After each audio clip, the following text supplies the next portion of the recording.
World War I, toxic gases like chlorine gas were used to sink into the trenches and do harm to opposing soldiers.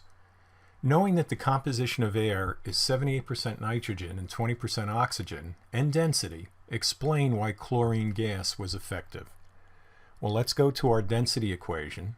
Density is equal to the molar mass times the pressure divided by the constant and temperature. So the way to work this is we assume that the nitrogen, oxygen, and chlorine are all at the same pressure and temperature. They're all at atmospheric conditions.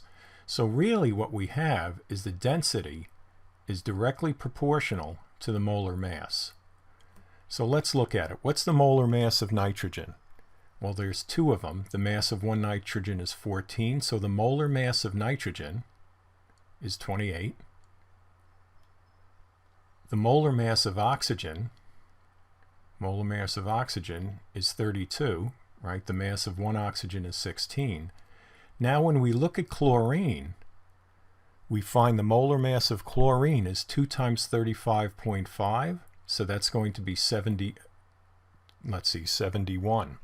So this density, okay, this is just a number that's going to be multiplied by P over RT, but so is the combination of these two. You could actually take percentages here and find the exact molar mass of air, but you don't even have to do that step because you see the molar mass of both of them is way less than chlorine.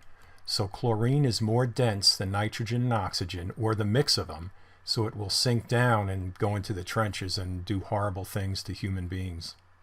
We want to find the molecular mass of a gas by measuring the density, temperature, and pressure of a gas sample.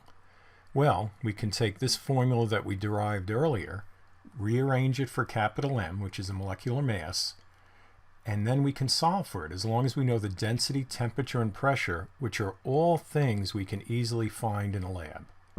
So from this formula, we can find the molecular mass of a gas. So what do we do here? We first multiply both sides by capital R, capital T, by the constant and by temperature, and we get this. Next, we just switch them around, right? We make the right hand to the left and the left to the right.